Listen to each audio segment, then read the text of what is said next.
இப்போ இதை அன்பாக்சிங் பண்ணி எப்படி இருக்குன்னு பார்க்கலாம்.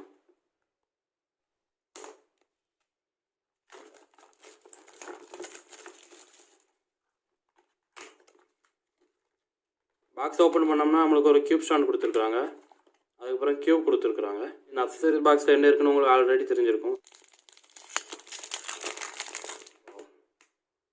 வேறு லெவல் ஷைனிங்காக இருக்குது. இது வந்து மோயோ மேலாங் V10.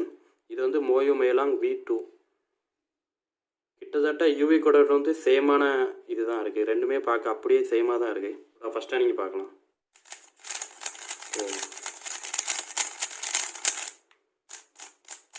நல்லா சூப்பராகவே இருக்குது கியூபு. நல்லா க்ரன்ச்சி ஃபீலிங் மாதிரி இருக்குது. 45 டிகிரி. ஓகே, உங்களுக்கு வந்து அட்ஜஸ்ட்மெண்ட் பண்ணணும் அப்படின்னு ஆசைப்பட்டீங்கன்னா இந்த கியூப் பை பண்ணலாம். இல்லாட்டி எனக்கு யூவி கூட ட்ரை பண்ணணும்னு ஆசைப்பட்டீங்கன்னா இந்த கியூப் ட்ரை பண்ணலாம்.